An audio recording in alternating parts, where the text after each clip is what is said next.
I'm Pauline Verzosa. It is Friday, the 13th of February, and we're bringing you Morning Matters because your mornings matter. Now let's get to the stories that matter today. Doubting the country's future stability, Vice President Sara questioned whether the Philippines would remain in a position to hold the 2028 elections amid widespread corruption and flooding. The reward for fugitive Atong Ang has now surged to 20 million pesos as the DILG deploys advanced surveillance technology to track the gaming tycoon. Secretary John Vic Remulla confirmed that authorities believe Ang is still in the Philippines despite earlier reports suggesting he had fled to Cambodia. And the House Committee on Suffrage and Electoral Reforms kicked off its nationwide consultations on the Anti-Dynasty Act in Carmona City, Cavite, yesterday. Welcome to our program, Morning Matters, where we talk about the issues you need to know for the rest of your day. And now first on the agenda, Vice President Sara says President Bongbong Marcos committed what she describes as an impeachable offense. The Vice President reiterated her earlier claim that the President's signing of the national budget, which she alleges contained blank items and insertions, constitutes an impeachable offense. She also said refusing to address questions about a leader's competence or allegations of illegal drug use could be considered impeachable. This comes as the House of Representatives prepares to tackle 3 pending impeachment complaints against Duterte. Pinakauna na impeachable offense yung pagpirma ng budget na alam mong galing siya sa bill na may mga blanco at merong mga insertions. Impeachable offense din yung humihindi ang isang opisyal kapag merong nagtatanong ng competency niya na mamuno at may nagsasabi na gumagamit siya ng illegal na droga. When asked about the 2028 presidential elections, where she is seen as a strong contender, Duterte questioned whether the country would still be in a stable state by then, citing flooding and corruption as major concerns. Unang-una ang tanong, meron pa bang bayan, meron pa bang Pilipinas na pag-uusapan sa taong 2028? Lubog na tayo sa basura, sa baha, sa lahat ng economic indicators, kahit sa korupsyon, lubog na tayo. And in other news, former Senator Bong Revilla has filed a counter-affidavit in response to the plunder complaint filed against him before the Department of Justice. Revilla's lawyers are questioning the validity of the charges, particularly after some of his co-accused were admitted as state witnesses. During his appearance at the DOJ, Revilla had this message for those who implicated him in the flood control controversy. Wala kung paano nakakatulog yung mga nag-akusa sa akin. Meantime, Interior Secretary John Vic Remulla has raised the reward for the arrest of businessman Atong Ang to 20 million pesos, doubling the initial bounty announced last January 15. Ang has been hiding after several courts issued warrants for his arrest in connection with the missing Sabongeros case. We are increasing the bounty for Atong Ang to 20 million pesos for information leading to his arrest. Seryoso kami rito ha. Kung tinatanong nyo kung saan nangagaling yan sa mga confidential funds provided to the PNP at saka sa DILG para sa mga ganong klaseng kaso. Tingin nyo yun? Walang ano to ha, walang GPP atos dito ha. Totoong tao babayaran namin dito kung makita namin. And senators are not backing down in their word war with the Chinese embassy, with some of them saying it's now time for a new Chinese ambassador. Mobile journalist Marymon Reyes has the report. So instead of dousing cold water to the fire, he's adding fuel to the fire. So I think kung mas maganda kung papalitan ng someone who is more diplomatic in dealing with the host country. Senator J.V. Ejercito is not mincing words. He believes replacing Chinese ambassador to the Philippines, Jing Xuan, could help put out the fiery verbal exchange still happening between Filipino lawmakers and Chinese diplomats. But what is happening is that bago pa lang itong Chinese ambassador, kung di nagkakami, wala pang 2 months. Hasn't been here for 2 months, since he assumed. And it's very hostile. And it's not improving our relationship with China na, ano na nga, no? Kumbaga, damage na nga because of the situation the West Philippine Sea, right now. Senator Raffy Tulfo couldn't agree more. He too has unflattering observations of the Chinese ambassador's ways and words. Parang balat sibuyas and agresibo siya sa kanyang mga aksyon.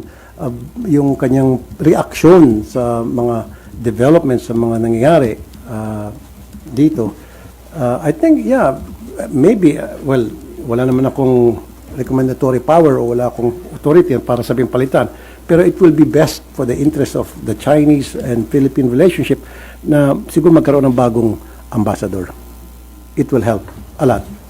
The person who can actually move to replace the current Chinese ambassador is President Bongbong Marcos. Malacanang has tried time and again to insist diplomacy when it comes to the issue that has engaged several senators and Chinese diplomats for weeks now.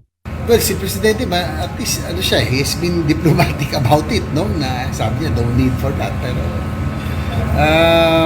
they have to be, they have to put in place that what they are doing, they have been disrespecting us, but they want respect, but they have to respect also Philippine officials. But at this point, nobody's backing down. Recently, the Chinese embassy took note of this statement made by Senator Erwin Tulfo on January 26.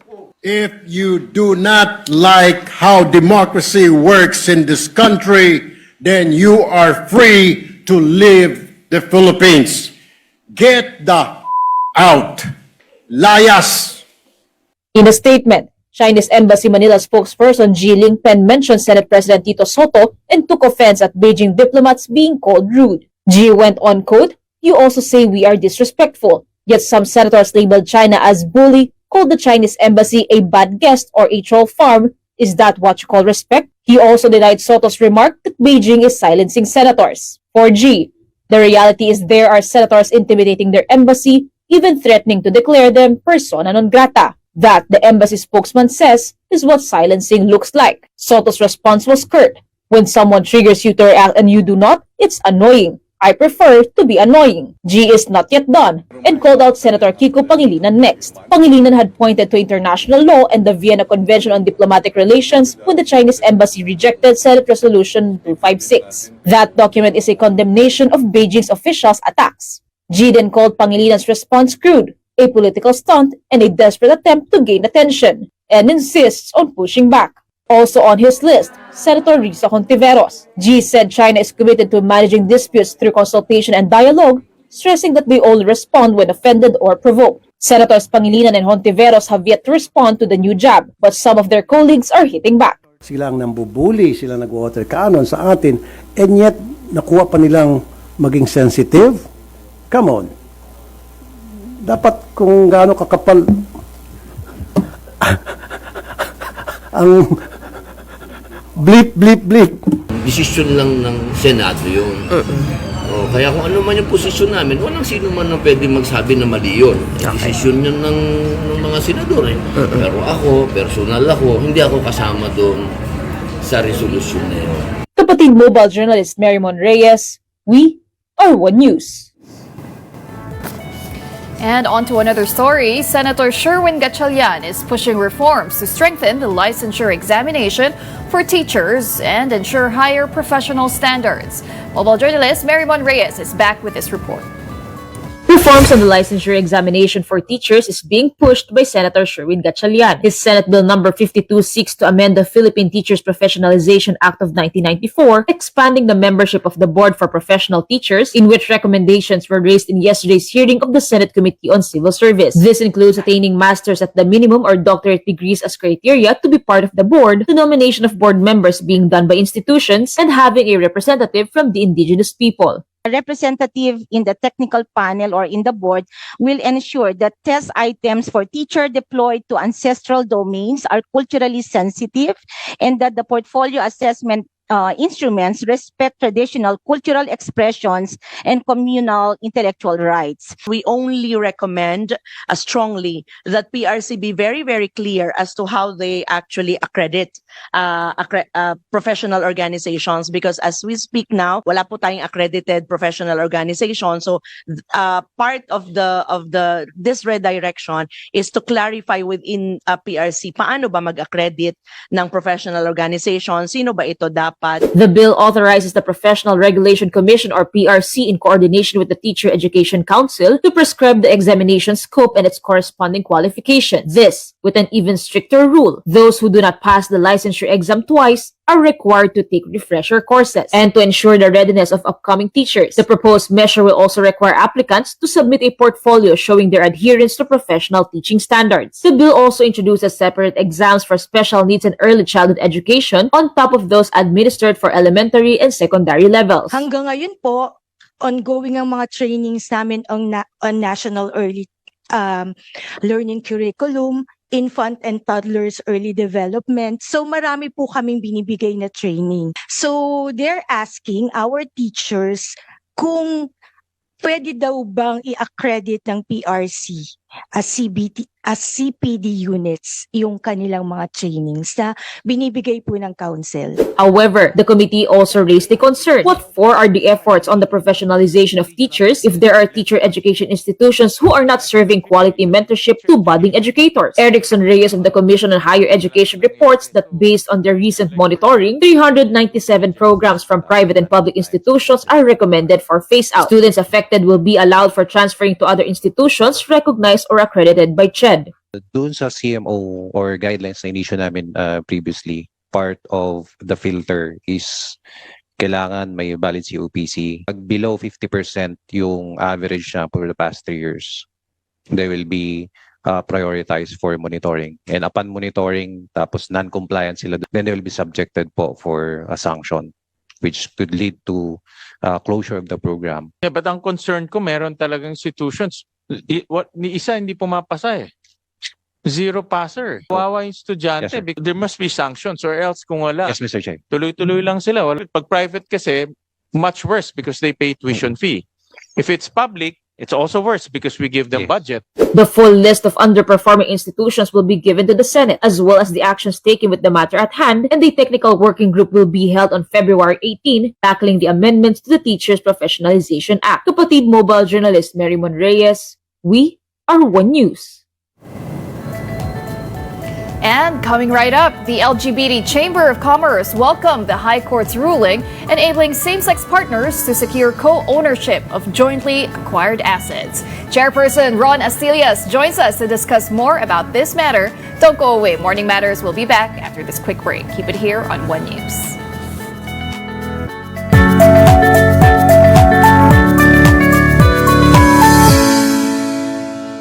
Welcome back. You're still watching Morning Matters here on One News. The Philippine LGBT Chamber of Commerce welcomes the Supreme Court ruling allowing same-sex partners to claim ownership of property. In a statement, the group said the decision recognizes the reality of LGBT Filipinos who have long built shared homes, assets, and businesses, often without clear legal protection. The chamber added that the ruling provides greater security for LGBT couples and helps support a more inclusive business environment in the country.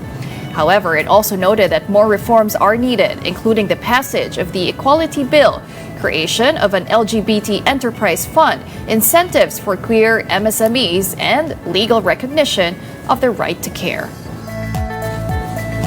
And joining us this morning is Ron Astillas, chairperson of the Philippine LGBT Chamber of Commerce. Good morning, Ron, and welcome to Morning Matters. Hi, good morning. Good morning to all the viewers and listeners of Morning Matters, Pauline. Okay, so let's discuss first this latest ruling of the Supreme Court. How significant is that for the LGBT plus community? Would you call this a breakthrough moment? Definitely, this is a big step, a breakthrough moment for the LGBT community, considering that for the longest time, we really don't know where we stand when it comes to recognizing family as a unit in the country. And now, because of the Supreme Court ruling, we understand that any LGBT couples can definitely fall under that, classification. And in this particular case, we're talking about co-ownership of assets, properties, etc. But I think the bigger win here is that ultimately we see the different forms, different faces of families in the country. But Ron, from your experience at the LGBT Chamber of Commerce, how common are property disputes among same-sex couples? Honestly, we don't have data at the moment, but we'd like to think that traditionally, what happens is that assets or the properties are actually entitled or given to a particular partner only because they cannot, register. So what's happening in the business sector, us in the Philippine LGBT Chamber, is that couples, LGBT couples, lesbian, gay couples, they set up a business and then they have stake in that business, and then that becomes a platform to assure rather the co-sharing or the co-ownership of these assets. So that's at the business side.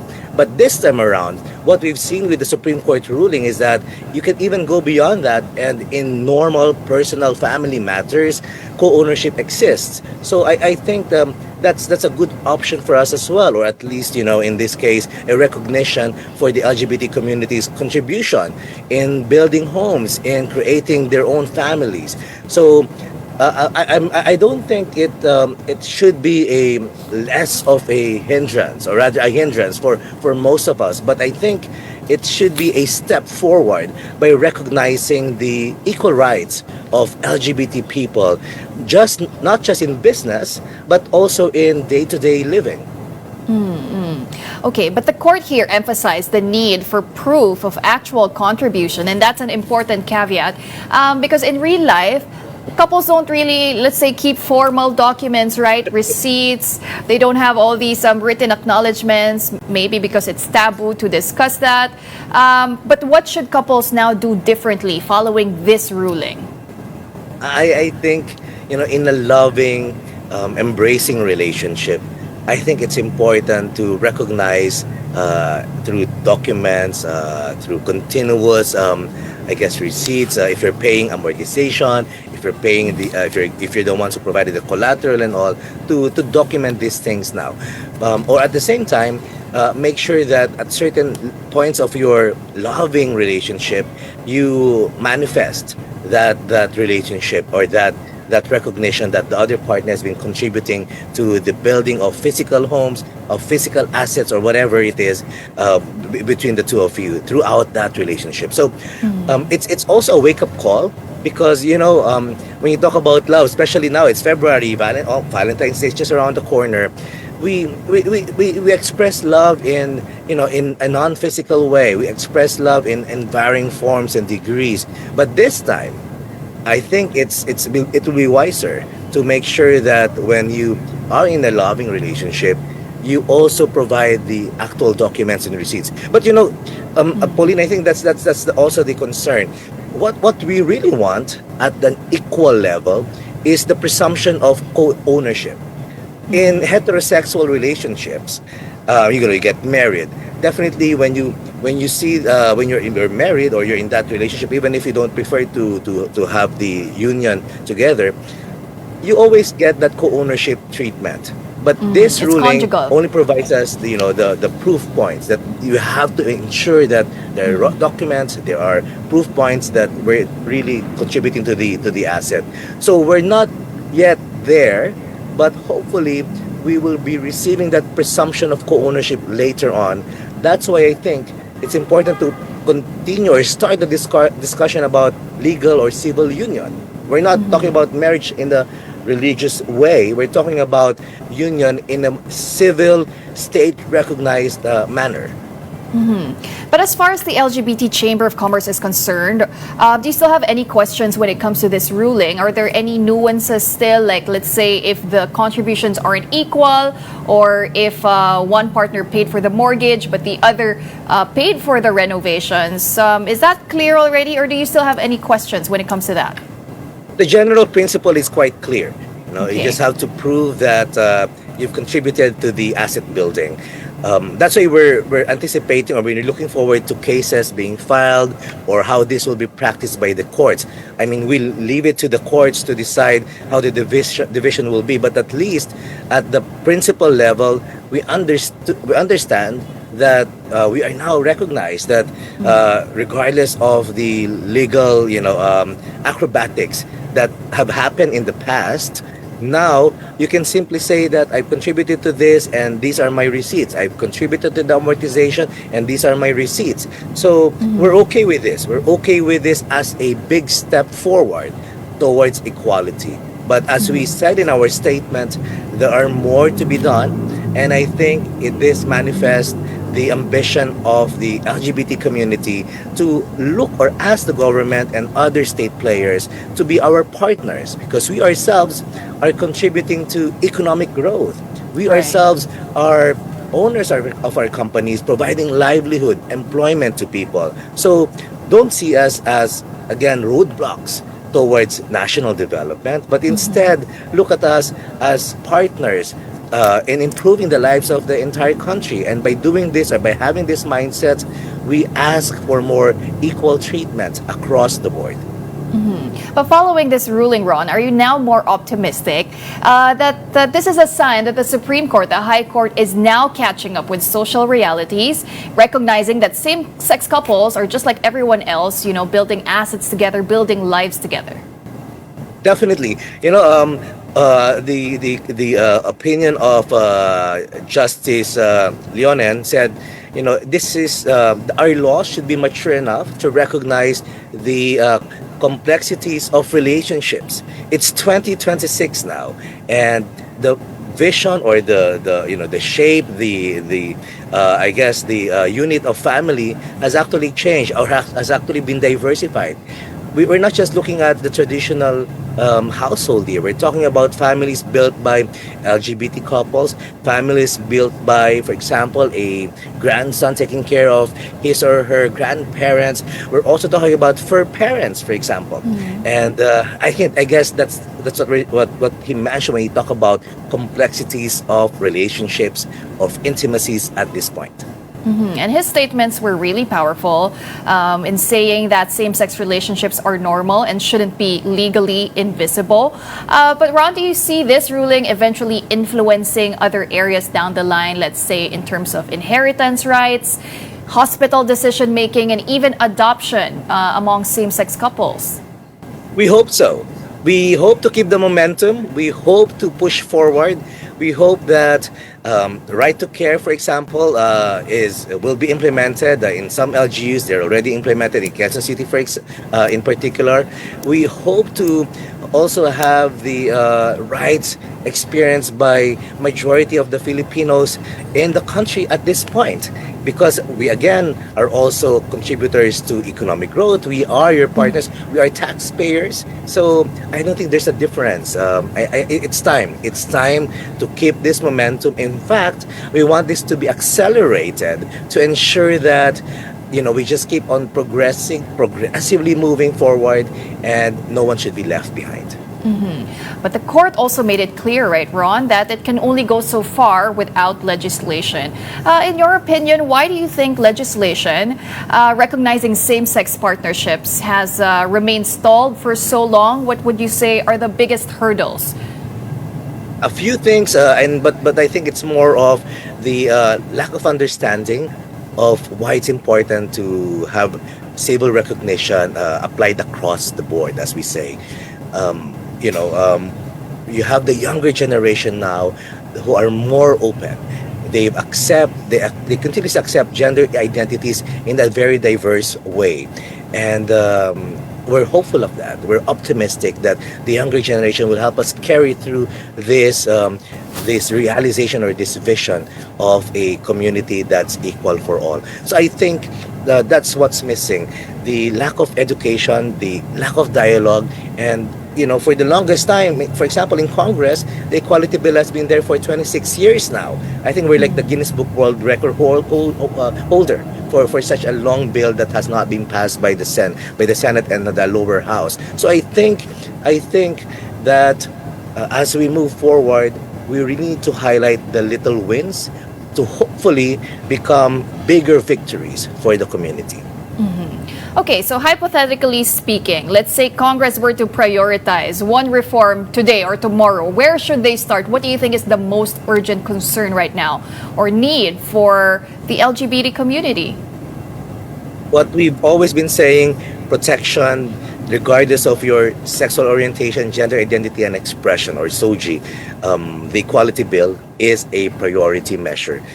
We've been telling that in the private sector, the big companies. We keep on sharing the same message that if you love your employees, if you love your people working for you, building your companies, us, because we're a chamber, we tell them that please help us lobby, help us push for the Equality Bill, because we want a safer environment for every LGBT individuals out there. We want better access or equal access to education, to health services, to public goods and services.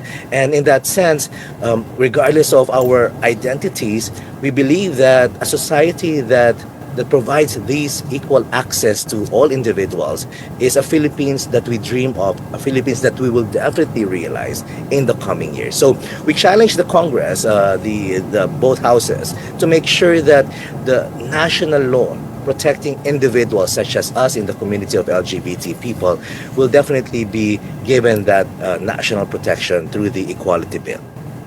And for the business sector, what are some of your ideas on how we can make this whole community and business environment more inclusive for the LGBT community? Low-hanging fruits for us, please establish an LGBT enterprise fund.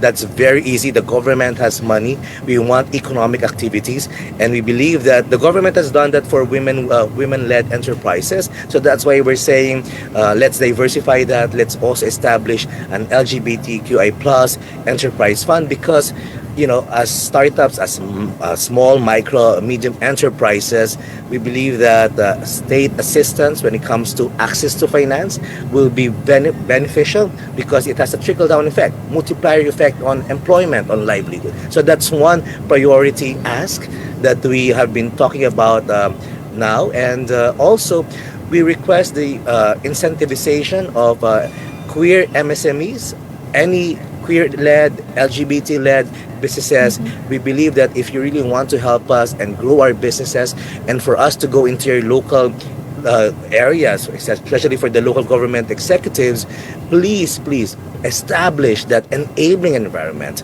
that will protect us, that will promote us, and will make sure that it's a safe space to do business wherever we are in the Philippines. So incentivization of MSME queer businesses is another policy that we're pushing. Also, we believe that trainings, facilities, workshops, capacity sessions from government should be free and accessible anytime. So we're also reaching out to government to provide these capacity initiatives so that our businesses grow. When businesses grow, when LGBT enterprises grow, everyone wins in the process. Okay, and finally, Ron, well, following this ruling of the Supreme Court, which you described as groundbreaking and significant, how do you think we can ride on this momentum? Because at the end of the day, the fight is still largely uphill. So what can the public do? How can we continue to support the rights of same-sex couples? Leadership, that's one thing. I believe that the public should ask our leaders, make them accountable to how rights are equally applied across communities, across population in the country. So that's one thing. We need to continuously ask our leaders, what's your agenda for marginalized groups such as the LGBT people, and that's one thing. Second, we also want to make sure that individuals contribute to the development of safer space, be it in schools, be it in your own business, be it in corporations or government agencies. Please make sure that you are providing or establishing safe spaces for everybody, women, youth, people with disabilities, and of course the LGBT plus people. So by having these conversations, I think we're getting towards the right direction, moving towards a vision that hopefully will be realized in our lifetimes. We're always optimistic. We see this as a glass half full, but there's more work to be done, and we are here as partners. All right. Well, thank you very much for your time and for sharing all your insights with us this morning. That was Ron Astillas, chairperson of the Philippine LGBT Chamber of Commerce. Thanks, Ron. And up next, residents and local officials in Cavite expressed varying views on the proposed ban on political dynasties during the first regional public hearing held on Thursday. All that and more when Morning Matters returns. Keep it here on One News.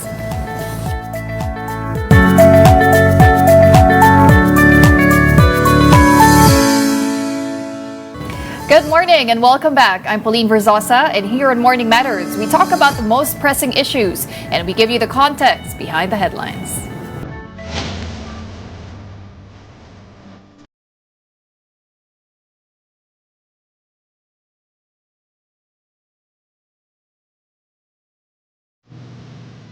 The Makabayan bloc insisted that there is strong evidence that President Bongbong Marcos was directly involved in receiving kickbacks from flood control projects. ACT Teachers Party List Representative Antonio Tino said he personally saw screenshots of message exchanges between the president and former Undersecretary Adrian Bersamin, whom he described as Marcos's alleged bagman. Tino confirmed that the screenshots were shown to him by Batangas 1st District Representative Leandro Leviste. Meanwhile, the House Committee on Suffrage and Electoral Reform held its first public consultation on the proposed anti-dynasty law in Cavite yesterday. But public opinion remains divided over the passage of the bill. And with us now this morning is ACT Teachers Party List Representative Congressman Antonio Tino. Good morning, Cong. Welcome back to Morning Matters. Hi, good morning, Pauline. Thank you for having me back. Okay, Congressman, marami po tayong pag-uusapan, but let's start with the supposed text messages between President Bongbong Marcos and former USEC Bersamin, Adrian Bersamin. You said you personally saw the screenshots shown by Congressman Leviste. Can you walk us through what exactly did you see, Congressman? Actually, they were video screen captures, presumably of the phone of Adrian Bersamin himself.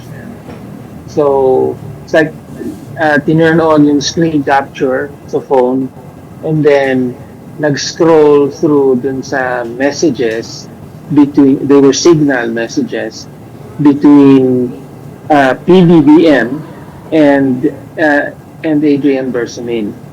So you can see the numbers there and you can see the messages as they are scrolled through in the video. So that's what we saw, and the messages are from December 2024 to July 2025.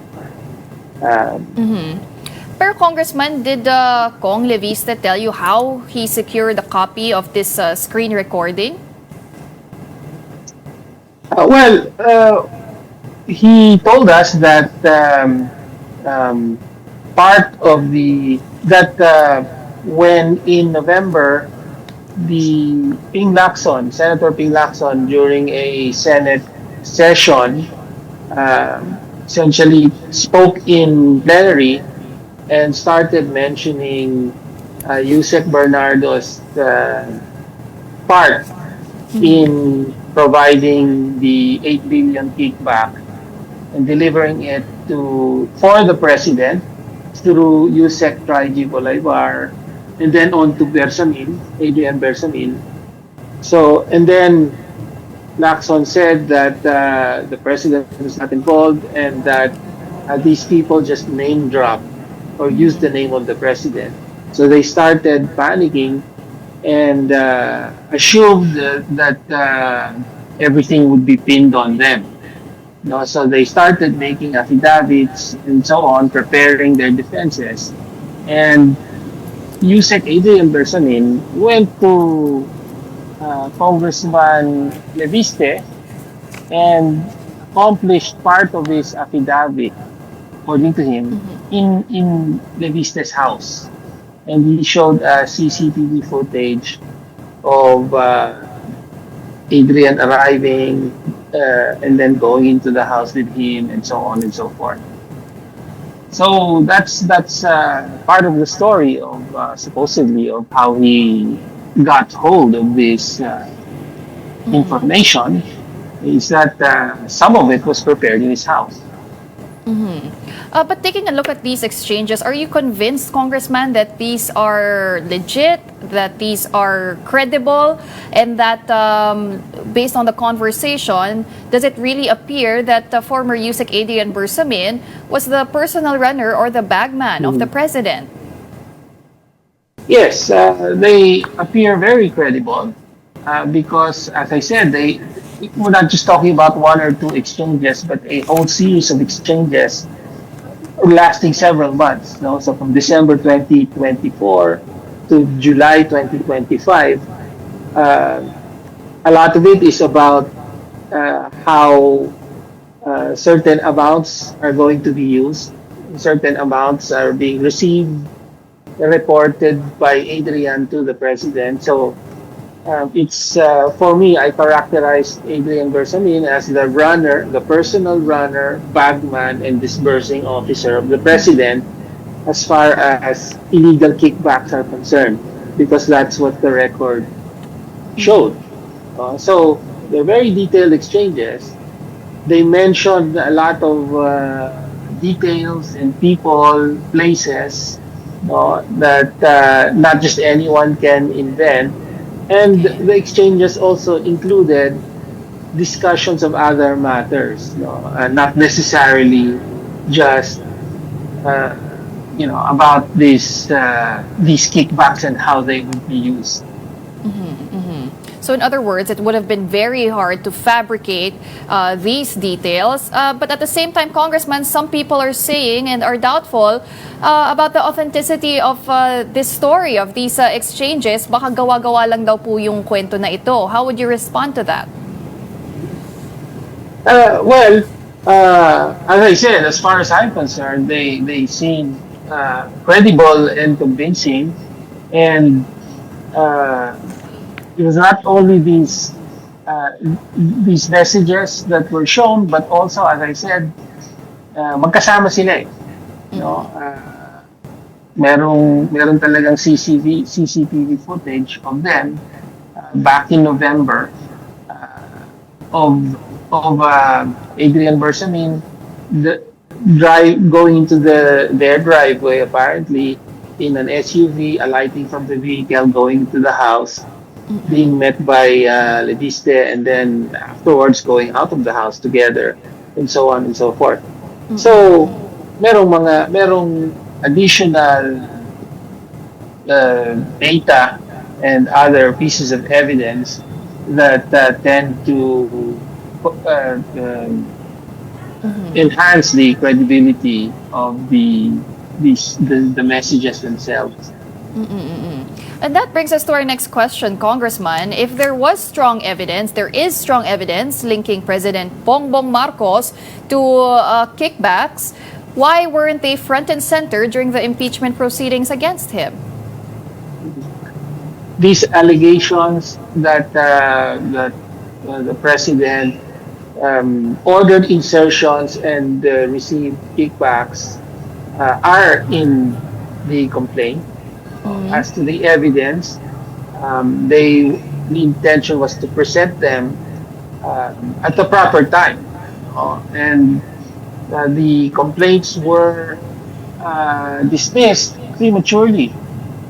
We were not yet at the stage where evidence is supposed to be presented. Determination of substance is just supposed to review the allegations and determine whether or not they do support the charge of betrayal of public trust.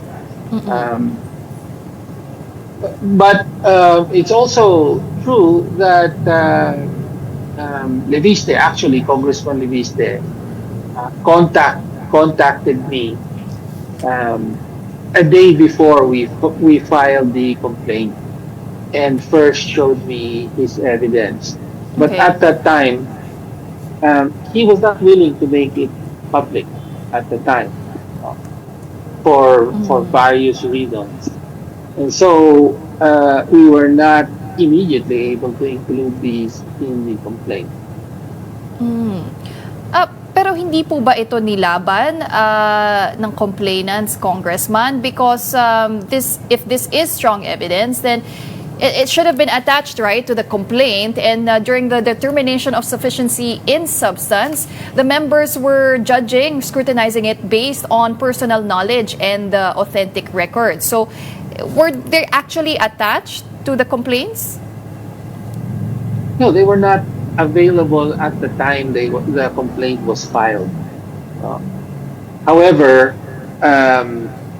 the allegations related to the kickbacks are already in the complaint and are supported by the testimony and affidavit, principally of Yusek Bernardo. So, as far as we're concerned, that is sufficient for that stage of the deliberations or the impeachment proceedings. Okay, But however, to me, the fact is first the committee and then the plenary eventually voted to essentially reject the impeachment complaint. So that is now, the 1-year bar is now in effect. Right.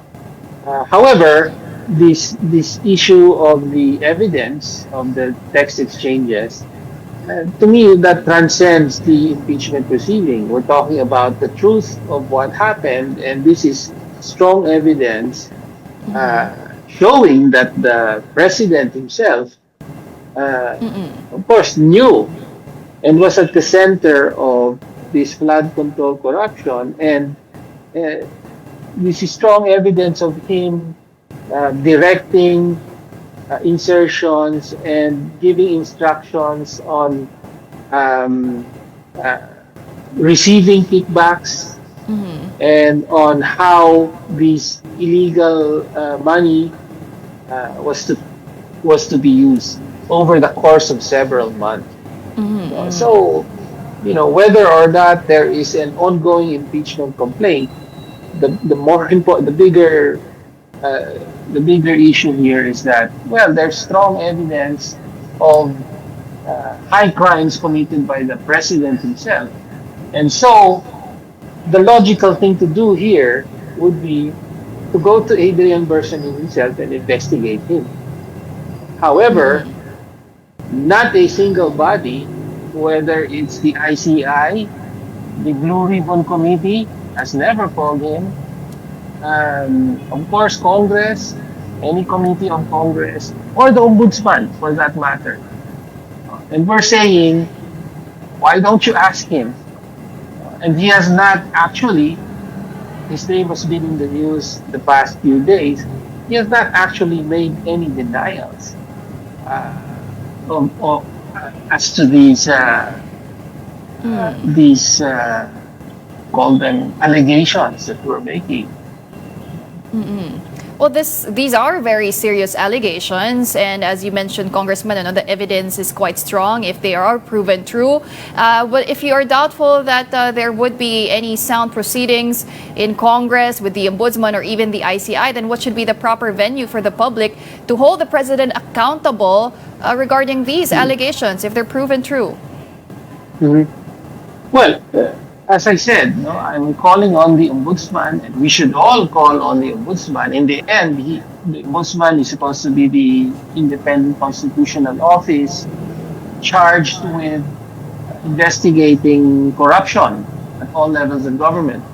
So here we have a strong indications, strong evidence that we have seen that not only myself, but other members of Congress as well. Another one that has come out being Congressman Edgar Erice of Caloocan, but he's not the only one who's seeing this evidence, and they also think that the evidence of the messages is credible and convincing. So we call on the Ombudsman to invite former USEC Adrian Bersanin. He's just he's just lying, he's just around. He has not left the country. Investigate, ask questions, and you know, take a look at his phone. It's as simple as that. All right. Okay, so if we can now move on to the second highest official of the land who is also facing an impeachment complaint, 3 at that. Congressman, ano po ba yung difference ng tatlong impeachment complaints in terms of legal facts and strategies? And are you optimistic and confident na this time lulusot naman itong complaints in the determination of sufficiency in form and substance? Well, may tatlong complaints at pangunahing nakasentro dun sa pagwaldas ng confidential funds. Yung abuse of discretion ng Vice President sa total of 612.5 million na confidential funds. Pero yung ibang mga complaints, may mga iba pang allegations. Like the first complaint, I believe, also includes issue of bank accounts when the Vice President was mayor, some other acts that the Vice President allegedly committed when she was mayor of Davao. Another complaint includes the threats made by the Vice President against the life of the first family. Or actually the first couple, the President, the First Lady, and former Speaker Martin Romualdez, among others. So there are some variations in the complaint. What they all have in common is the abuse of confidential funds.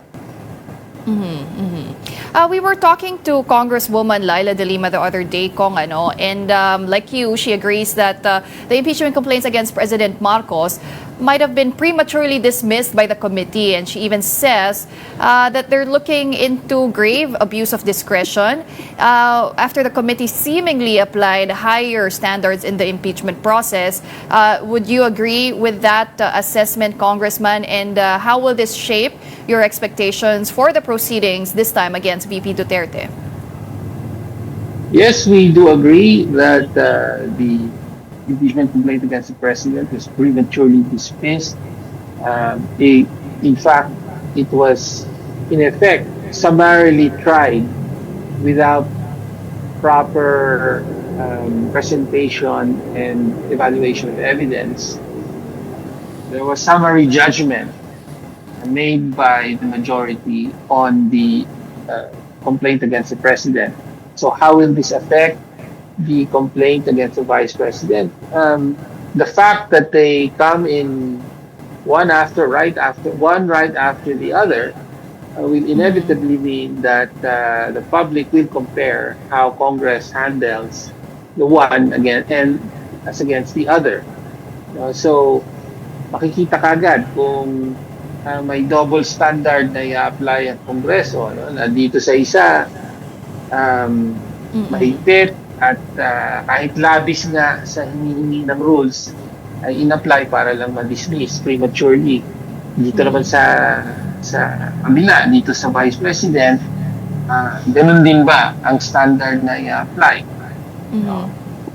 Marami nang may pagtingin at tama naman sila sa kanilang pagtingin na lulusot pa rin ito sa majority ng House. Dahil it's clear to us as endorsers, even though we're not part of the majority, it's clear to us that there will be majority support for this impeachment complaint against the Vice President to move forward. It's up to the House to make sure that their handling of this complaint appears even-handed, because the credibility of the process depends on that. Okay, and for our final topic, Congressman, yesterday, the first public consultation on the proposed anti-dynasty law was held in Cavite, but it was met with a stiff opposition. What did you make of the consultation yesterday? Well, alam mo, itong mga public consultations, these are essentially political theater. No, it's the public consultations are hosted usually by the local government. In this case, it was the local government of Carmona in Cavite. It so happens that by the definitions in the anti-dynasty bills, the couple that are in power in Carmona would be considered a dynasty. No, the wife is mayor, and then the husband is the district representative. No, so I would say political theater because clearly the participants in the consultation were mobilized and organized, and it was ensured that opposition views opposing the anti-dynasty bill were strongly heard. However, to be fair, there were also some voices, mostly students, who expressed support for the anti-dynasty bill. There were also students and other people from other sectors expressing a more neutral position. They were neither for nor against. So essentially, that's all political theater. It's a matter of who gets to organize and mobilize the most people to express this or that view on the bill. So let us not conclude too much from what was heard in the public consultation yesterday, because it does not necessarily reflect the opinions or the positions of, say, the majority of Filipinos. Well, as you mentioned, Congressman, it could be just political theater. But of course, consultations, dialogues are very important when it comes to this law. But just as a final question, Kong, I know there are over 20 versions of this bill in Congress. But what do you think is the most workable, acceptable limit when it comes to political dynasties? And are you more optimistic that this law or this bill will finally be passed into law in this Congress? The bill that we filed actually, in our view, implements what the spirit and letter of the constitutional mandate, which is to prohibit political dynasties. So our bill prohibits both the simultaneous as well as successive holding of political office by members of a political dynasty. And we define that as including up to the 4th degree of consanguinity or affinity. Okay, so this is the broadest definition among the bill. So as far as we're concerned, that's what the Constitution intended. We understand that there are other bills that would want to regulate political dynasties rather than prohibit outright the participation of political dynasties. So there are, lesser degrees of consanguinity, 2nd degree daw. Tapos would allow some simultaneity. So maybe 2 members of a family can run at once. May mga ganon. However, the bill that we filed is for prohibition of political dynasties. Now, as to whether this will make it into law, I'm fairly certain that the House will pass a version of an anti-dynasty bill. So papasa po ito sa House, and I think the ball will then be in the court of the Senate. And the pressure will be on them because everyone knows that the Senate is dominated by political dynasties. Puro magkakapatid po yung nandun. So, a lot of public pressure and scrutiny will be on them. And in the end, they will have to pass a version of an anti-dynasty bill as well. Okay, well, we're going to leave that there for now. Thank you very much for joining us this morning and for all your insights. That was ACT Teachers Party List Representative Antonio Tino. Thank you, Pauline. Good morning. And are you looking for a budget-friendly date spot this Valentine's Day? Well, Valenzuela City has just opened a new riverside destination, which is perfect for couples, families, and friends. Mobile journalist Ray Vicente has the details. Date spot ba ang hanap nyo ngayong Valentine's Day? Tara na at pumasyal sa newly opened na Polo River Walks dito sa Valenzuela. Valenzuela City just opened the first phase of the Polo River Walk, a linear park with mixed-use pathway for walking and cycling. The first portion currently stretched to 2.5 km, designed for those interested to jog, bike, or just rest along the Polo River for free. It also features greenery areas perfect for picture-taking with your loved ones. Pasyalan din naman pa ng mga magkakaibigan. Kung wala pa magawa, ayayin mo yung kaibigan mo na pumasyal. Lalo na pag February 14. Gusto ko pong pumunta dito kasi po nagagandahan po ako. Lalo nung nakita ko po siya sa FB. Para sa akin, ito na po yung favorite place ko. And to ensure a safe environment, the park runs a 24/7 CCTV monitoring and staff to guard the area. Valenzuela also provides a clean-up monitoring boat to maintain the cleanliness of the river. Lalo ngayong magba-Valentine's. Advisable siya kung ayaw nyo masyadong magastos. Upo lang kayo, maninood kayo ng tanawin. Presko. Hindi naman mabaho yung ano dito. Ilog. Malinis kasi may naglilinis naman dito. Maganda naman kasi maraming puno, tabi siya ng ilog, kasi kabilaan yung tubig, kaya hindi rin masyadong kung yung bagay yung singaw.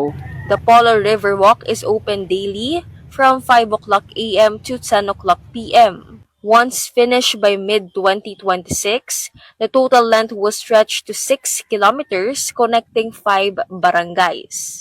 Kapatid Ray Vicente, we are One News.